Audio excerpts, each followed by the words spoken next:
Good morning, students. Today we start new chapter, chapter 3, Understanding Quadrilateral. Means इस chapter में हम quadrilateral के बारे में स्टडी करेंगे। इससे पहले जो हमने 7th क्लास में रीड आउट किया है, एक बार उसे रिवाइज करते हैं। हमने 7th क्लास में लाइंस एंड लाइन सेगमेंट के बारे में पढ़ा हुआ है, तो सबसे पहले उसी को रिवाइज करते हैं।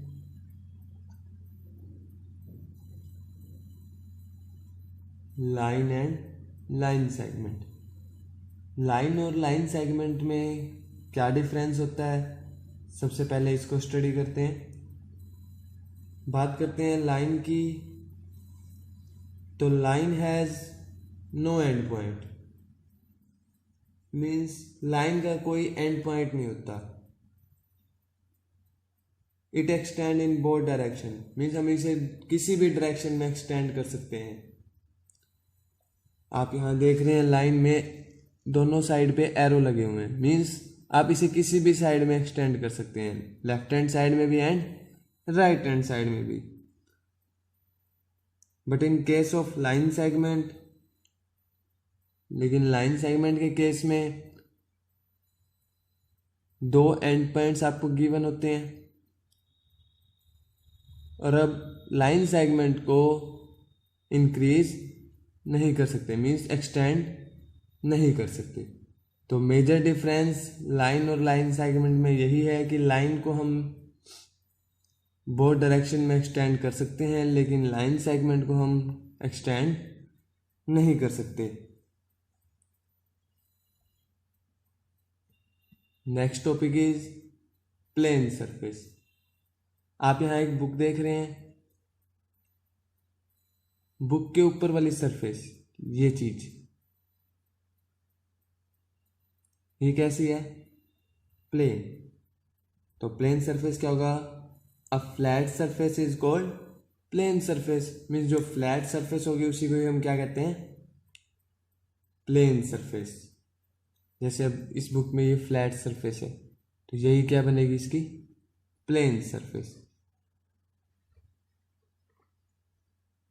नेक्स्ट आती है प्लेन कर्व। अब कर्व क्या होती है, आप जानते हो कि शीट ऑफ पेपर, आपके पास कोई पेपर है, पेपर जो है वो प्लेन सरफेस होती है। अब हम उस शीट पर कोई भी डिजाइन या पैटर्न ड्रॉ कर सकते हैं। अब वो डिजाइन या पैटर्न लाइन से ही बनेगा। हो सकता है वो लाइंस स्ट्रेट लाइन हो सकता है वो लाइन स्ट्रेट लाइन ना भी हो।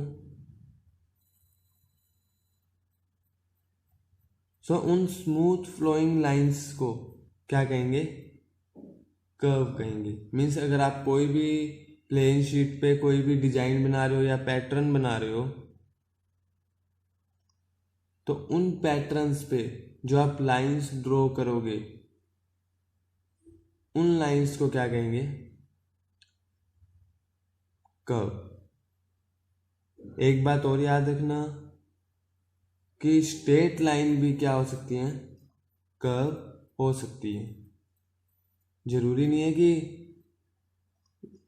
आप कोई पैटर्न बना रहे हो या डिजाइन बना रहे हो सिर्फ वही कर्व होगी, स्ट्रेट लाइन को भी कर्व कहते हैं। अब बात करते हैं टाइप्स ऑफ कर्व की। सबसे पहली आती है ओपन कर्व। अब ओपन कर्व क्या होती है, A curve whose end point do not meet is called open curve.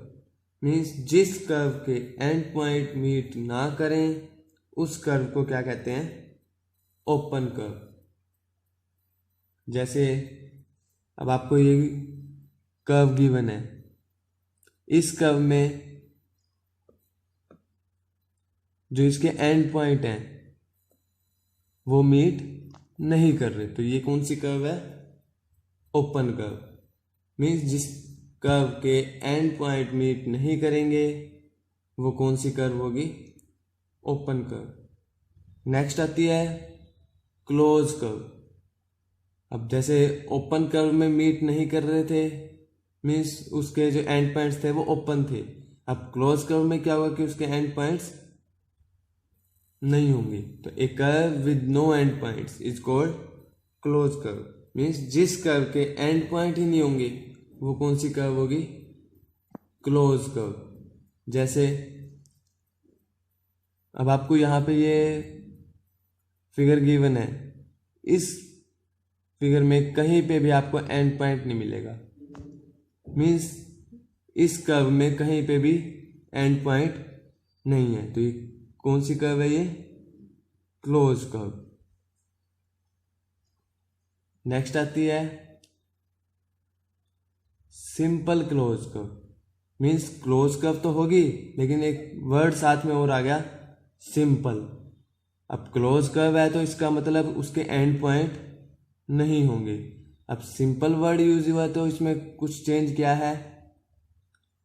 A curve that does not cross itself as well as ends at the same point from where it begins is called a simple closed curve. Means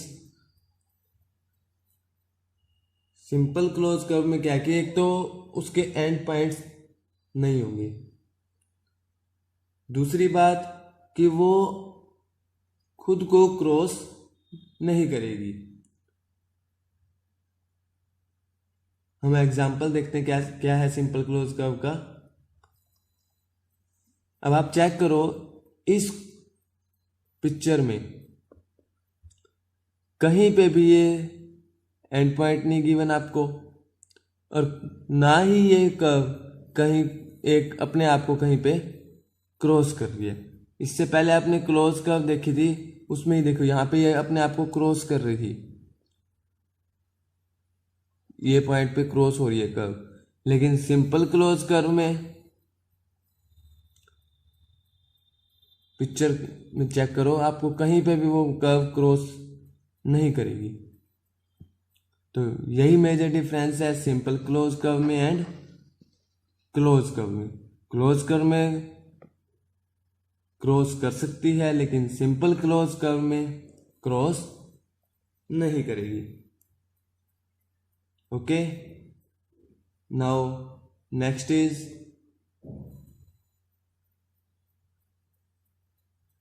interior of a close curve. Means a close curve में interior, the collection of all points which lie inside the close curve is called interior of a close curve. Means आपको कोई close curve given है, उस close curve के interior में जितने भी points आएंगे या जितने भी पॉइंट्स की कलेक्शन होगी वो क्या कहलाएगी? Interior of a close curve. जैसे अब आपके पास ये क्लोज कर्व गिवन है, इस क्लोज कर्व में जितने भी इंटीरियर पे पॉइंट्स आएंगे, मीन्स ये पूरी चीज ये इंटीरियर है सारा, इसमें जो भी पॉइंट्स की कलेक्शन होगी वो क्या कहलाएगी? Interior of a close curve. collection of all points which lie inside the closed curve means close curve के अंदर जितने भी पॉइंट्स लाई करेंगे वो क्या कहलाएंगे? Interior of a close curve. Second है इसका exterior of a close curve. अब जैसे नाम से ही पता चल रहा है, एक्सटीरियर मीन्स क्लोज कर्व के बाहर। The collection of all points which lie outside the close curve means inside, interior में क्या था? इनसाइड। एक्सटीरियर में क्या है? आउटसाइड। मीन्स क्लोज कर्व के बाहर जो पॉइंट्स होंगे वो क्या कहलाएंगे? Exterior of a close curve. जैसे मान लो ये क्लोज कर्व है, इसके बाहर ये वाले पॉइंट्स ये सभी क्या है? Exterior of a close curve means close curve के बाहर। डिफरेंस पता चल गया interior of a close curve और exterior of a close curve. इंटीरियर में जो पॉइंट्स होंगे वो इनसाइड होंगे, लेकिन एक्सटीरियर में जो पॉइंट्स होंगे वो आउटसाइड होंगे। Next is polygon.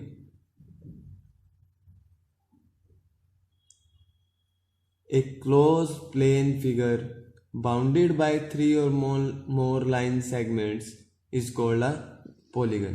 Means three or more means तीन और इससे ज़्यादा लाइन सेगमेंट से जो भी क्लोज प्लेन फिगर बनेगी। अब यहाँ पे एक वर्ड और आ गया, क्लोज प्लेन फिगर, तो उसको क्या कहेंगे? पॉलीगन। फॉर एग्जाम्पल, जैसे आपके पास यहाँ फर्स्ट में 3 लाइन सेगमेंट का यूज करके ट्रायंगल, 4 लाइन सेगमेंट का यूज करके रेक्टेंगल। मीन्स इसमें क्या है कि प्लेन फिगर है, क्लोज्ड है और 3 से ज़्यादा लाइन सेगमेंट का यूज किया गया है। अब जैसे यहाँ पे ये है 5 लाइन सेगमेंट यूज हुए हैं, इस फिगर में 6 लाइन सेगमेंट यूज हुए हैं। तो मीन्स पॉलीगन क्या होता है, उसमें 2 ही कंडीशन है। फर्स्ट इज कि क्लोज प्लेन फिगर होनी चाहिए और सेकंड इज 3 और मोर लाइन सेगमेंट होनी चाहिए। अगर दोनों कंडीशन फुलफिल हो रही हैं तो वो क्या बनेगा? एक पॉलीगन बनेगा। अब टाइप्स ऑफ पॉलीगन क्या है? अब क्लासिफिकेशन ऑफ पॉलीगन में देखते हैं। यहां पे आपको नंबर ऑफ साइड्स गिवन है, यहां आपको नेम गिवन होगा और यहां पे आपको उसकी फिगर गिवन होगी।